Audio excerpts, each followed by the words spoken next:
Revenez au pays pour le bâtir. Voilà en résumé l'appel du chef de l'État aux Congolais de la diaspora en avril dernier à Paris en France pour matérialiser cet engagement de travailler avec ses compatriotes pour le développement du pays. Le chef de l'État a d'ailleurs créé au sein de son cabinet un département spécial pour les Congolais de la diaspora. Alors, que doit-on attendre des Congolais de la diaspora? Quelles sont les missions de ce département? Eh bien, nous aurons tout à l'heure les réponses parce que nous recevons sur ce plateau de l'entretien la chef de ce département, Madame Edith Laure Itoua. Bonsoir à vous. Bonsoir, Madame le conseiller. Bonsoir, monsieur. Doit-on vous appeler Congolaise de la diaspora ou Congolaise locale? Congolaise locale. Congolaise locale? Oui, je ne suis plus de la diaspora. Vous n'êtes plus de la diaspora. Alors, expliquez-nous, vous dites que vous n'êtes plus de la diaspora. Vous avez vécu en France pendant combien de temps? 20 ans, je crois. J'ai vécu d'abord en ex-URSS où j'ai fait la première partie de mes études. Et après mes études, je suis passée en France où je suis restée de 91 à 2013. Je ne sais pas combien d'années ça fait. Alors, vous parlez de 20 ans à peu près, c'est comme ça, 20 ans. Vous étiez, on se rappelle, trésorière du réseau international des Congolais de l'extérieur. C'est bien ça? Exactement. Alors, qu'est-ce qui a fait qu'aujourd'hui vous vous retrouvez aux côtés du chef de l'État? C'est lui qui vous a fait appel ou encore vous avez sollicité surtout qu'il veut travailler avec les Congolais de diaspora? En fait, il y a eu un concours de circonstances. Il y avait d'une part moi qui voulais rentrer. J'avais envie de revenir au pays. Et puis ça a dû coïncider avec l'envie du chef de l'État de créer au sein de son cabinet ce département qu'il m'a confié parce qu'il m'a vu travailler pour la diaspora en France dans cette association qui est le RIS. Et les membres fondateurs du RIS ont été reçus par le chef de l'État après notre création, donc après la première édition du prix RIS pour la diaspora. Et donc il a pensé me demander de venir animer ce département. Donc il y a eu en fait coïncidence. Alors, animer ce département, c'est bien quelles sont les missions de ce département en quelque sorte? Les missions de ce département sont multiples. Je ne vais peut-être pas tous les citer là, mais les plus importantes pour moi sont inciter les Congolais de l'étranger à revenir s'impliquer dans le développement du pays, renforcer les liens qui existent entre les Congolais de l'étranger et les autorités du pays et les ambassades déjà, qui sont nos représentations à l'étranger, montrer aux Congolais de l'étranger les opportunités qu'offre le pays pour leur épanouissement, parce qu'ils n'ont pas toujours la bonne information quand ils ont envie de revenir, pour ceux qui veulent revenir. Donc les informer, leur donner la bonne information. Voilà, il y a tout un tas de missions comme ça et celles-là me paraissent être les plus importantes et il y en a beaucoup d'autres. Peut-on savoir le nombre à peu près ou encore le nombre des Congolais de la diaspora? Alors pour l'instant, je n'ai pas le nombre exact. J'ai commencé ce travail qui est un travail fastidieux dans la mesure où nous avons une diaspora qui ne vient pas systématiquement se faire immatriculer dans nos ambassades. Donc du coup, on a du mal à à dresser cette cartographie de la diaspora. En France, on a une idée parce qu'on a l'INSEE qui nous parle de près de 50 000 Congolais pour ce qui est de la France. Et après, il faut compter les autres pays. Je pense que d'ici la fin de l'année 2014, j'espère avoir un nombre, peut-être pas exact, parce que ce ne sera pas évident d'avoir un nombre exact, mais un nombre assez près de la réalité des Congolais de l'étranger. Alors, au lendemain de l'appel du chef de l'État, nous l'avons dit d'entre Dieu, hein, c'était en avril dernier en France, quand il a reçu les Congolais de la diaspora. Est-ce que cet appel a eu de l'écho, a eu un répondant? Est-ce que depuis là, il y a des Congolais qui sont rentrés effectivement pour travailler aux côtés du chef de l'État, encore pour s'impliquer dans le développement du pays?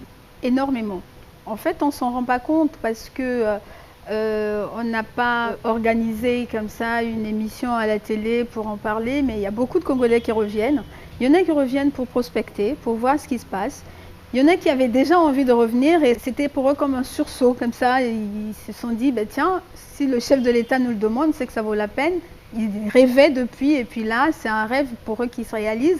Maintenant, il reste que nous devons mettre ici au pays aussi quelques conditions d'accueil pour pouvoir canaliser toute cette masse qui revient et qui va encore revenir. Est-ce qu'on peut savoir lesquels sont revenus? Pas tous, hein.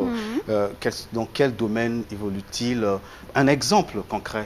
Aujourd'hui, j'ai reçu à mon bureau un Congolais qui est docteur en droit. Il est avocat au barreau de Paris et qui veut revenir s'installer. Donc, il veut dans un premier temps, avant de pouvoir se mettre à son propre compte, donner des cours de droit à la fac. J'ai un scientifique qui sort de Belgique, qui vient d'arriver aussi, qui est en train de s'installer. Lui, il veut d'une part créer son laboratoire dans la biologie des plantes, peut-être qu'on va l'appeler la biologie végétale. Et parallèlement à ça, il veut donner également des cours à l'Institut agricole et en même temps à l'université Mariam Wabi à la Fac des sciences. Donc, je peux multiplier comme ça des exemples des gens qui reviennent et qui ont vraiment envie de s'installer, qui en ont marre de leur vie en Europe et qui veulent revenir. Vous dites qu'il y en a certains qui en ont marre de vivre en Europe, c'est bien, mais selon nos informations, il y a des Congolais de la diaspora, une partie qui avait posé certaines conditions avant de revenir, entre autres demander au chef de l'État de résorber la question du chômage des jeunes, voir le salaire de fonctionnaires, tous les problèmes aujourd'hui qui gangrènent un peu la société congolaise. Pensez-vous que c'était bien de poser de telles conditions avant d'entrer dans votre propre pays? En fait, on ne va pas dire qu'ils ont posé des conditions, non. Ils ont juste, vous savez, quand vous devez faire un saut, vous allez recommencer une vie, vous avez quand même envie de savoir dans quelle structure, dans quelles conditions vous allez pouvoir commencer cette nouvelle vie. Donc c'était important qu'ils sachent quelle était la rémunération pour les fonctions qu'ils allaient occuper. Est-ce qu'on allait prendre en compte les familles qu'ils ont créées à l'étranger, parce que vous êtes sans ignorer qu'il y en a qui vivent depuis une vingtaine d'années, donc qui ont fondé des familles, qui ont des femmes, des enfants scolarisés. Donc c'était quand même un peu logique qu'ils se posent des questions de savoir comment on va faire pour occuper toutes ces personnes-là et comment les faire vivre. C'est vrai, c'est notre pays, mais c'est légitime quand même qu'on se pose un certain nombre de questions. Alors, madame, dites-nous concrètement que doivent en fait faire ces Congolais de la diaspora? Venir ici pour trouver du boulot ou encore créer les emplois? Parce que nous savons que le boulot au Congo, franchement, c'est tout un problème. Est-ce qu'ils rentrent pour créer et donner de l'emploi ou encore développer le pays dans ce sens-là? Ou encore, comme pensent certaines personnes qui viennent, ils rentrent pour que l'État trouve du boulot pour eux, quelque chose comme ça? En fait, les deux voies sont complètement valables. Je veux dire, l'idéal aurait été qu'ils viennent tous pour créer des emplois. Mais on l'a entendu pendant le challenge entrepreneurial, tout le monde n'est pas entrepreneur. Donc on ne va pas non plus demander aux gens de venir se lancer dans l'entrepreneuriat alors qu'ils n'ont aucune notion et qu'ils vont aller droit dans le mur. Donc l'idéal serait que ceux qui peuvent créer des emplois le fassent parce que c'est important. On a un chômage des jeunes à résorber, donc c'est important que ceux qui peuvent créer des emplois le font. D'ailleurs, on va souvent leur dire de le faire. Mais il y en a qui vont venir parce que l'État a aussi besoin de cadres. Madame, nous aimerions savoir que font la plupart de ces Congolais en Europe. Vont-ils pour les études simplement ou encore comme la plupart des Africains, encore des Congolais pensent que l'Occident c'est le paradis sur Terre? Est-ce qu'ils vont pour cette raison ou encore il y a des Congolais basés en Europe qui ont bâti des grandes entreprises sur place, qui sont vraiment dans les activités dans ce sens-là? Vous savez, il y a toutes sortes de motifs de départ. Parce qu'on entend la plupart des Africains se distinguer au niveau international, mais on parle de moins en moins des Congolais sur le plan international, dans le monde des affaires ou encore dans les entreprises. Si, vous savez, il y a aussi un problème de communication. Moi, je connais des Congolais en France. D'ailleurs, dans le panel des Congolais qui ont postulé pour le prix RIS, il y avait un Congolais qui s'appelle... Voilà, il y a un Congolais qui s'appelle Bruno Johnson, qui a une société qui a quand même 1 million d'euros de chiffre d'affaires. Et vous avez suivi le cours magistral, on va appeler ça comme ça, de Frédéric Nzé. C'est un entrepreneur connu en Grande-Bretagne, c'est un Congolais. C'est-à-dire qu'il y a peut-être justement cette communication à faire pour essayer de ramener tous ceux des nôtres qui ont réussi à l'étranger, les ramener là, communiquer sur eux, parler d'eux, pour qu'on sache qu'il y a des Congolais qui réussissent. Mais les gens partent en Europe pour plein de raisons. Il y en a qui partent pour des études. Moi, je suis partie quand j'ai eu mon bac. Il y en a qui sont partis plus jeunes avec des parents qui ensuite, en rentrant, les ont laissés là-bas pour continuer leurs études. C'est le cas de la présidente du RIS.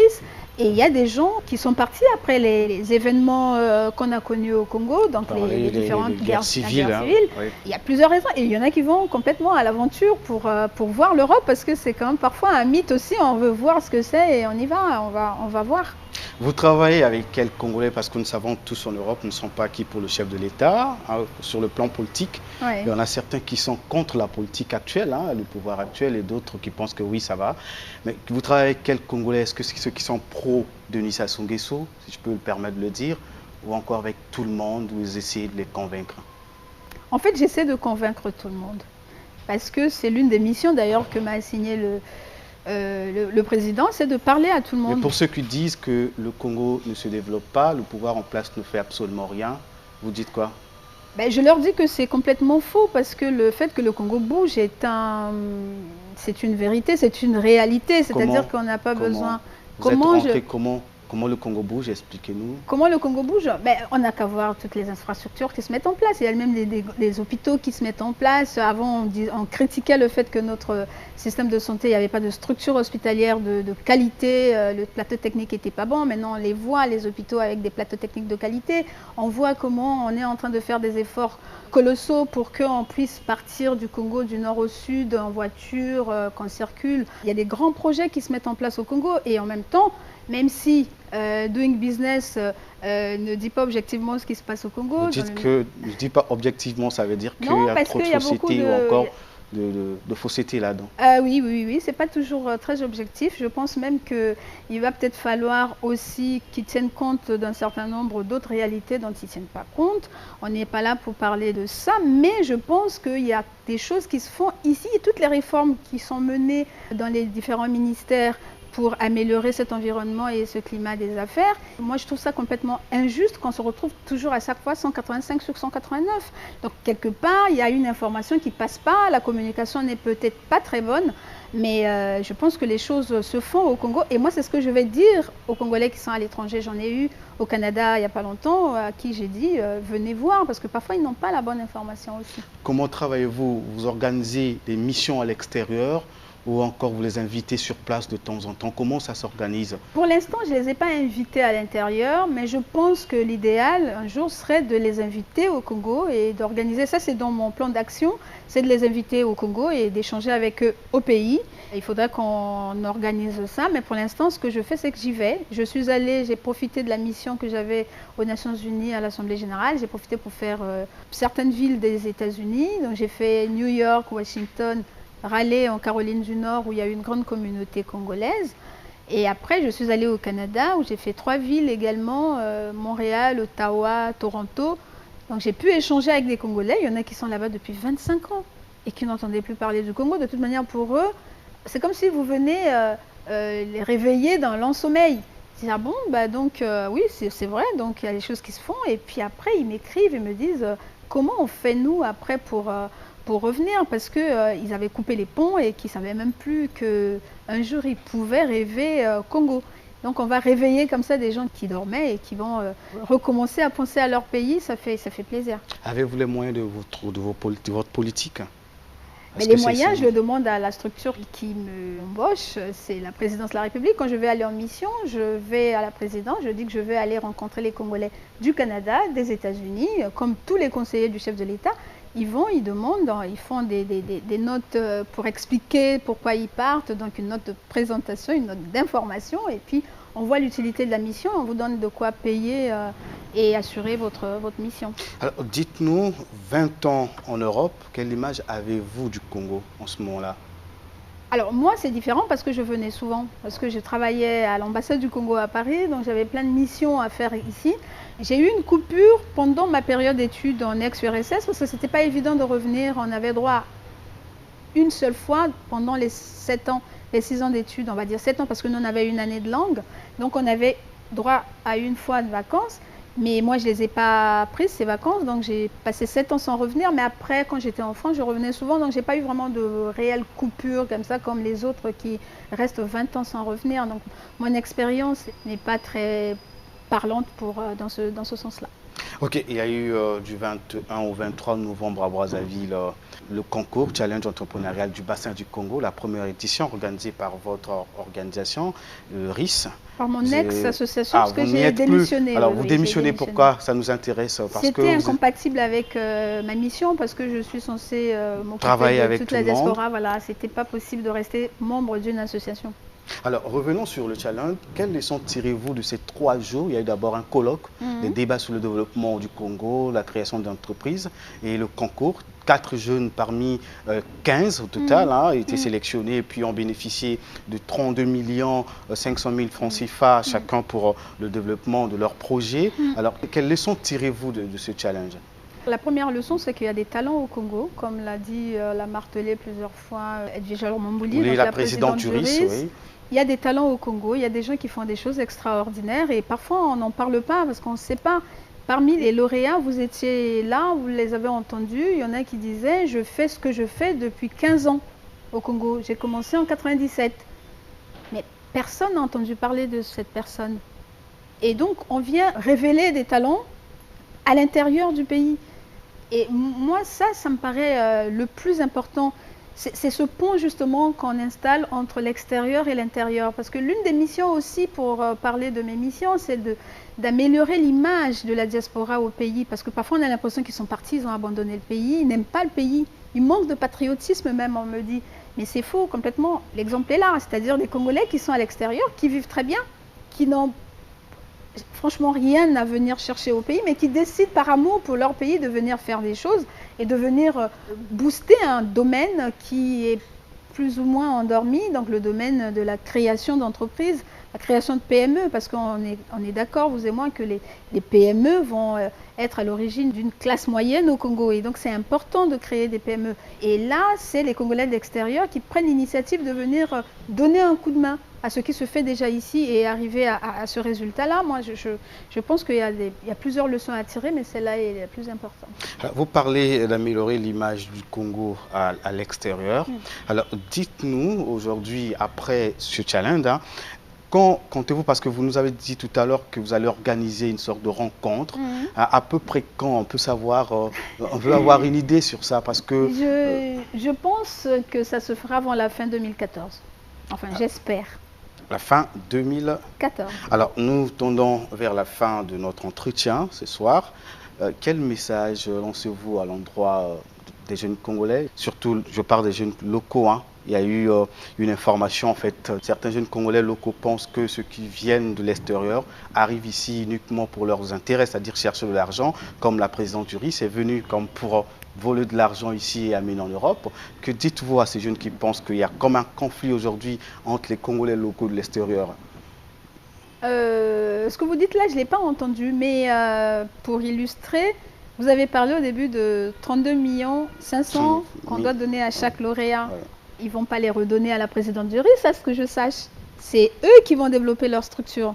Donc ce serait quand même complètement aberrant de penser que les gens qui viennent faire comme eux, qui sont venus pour le RIS, sont venus pour s'enrichir.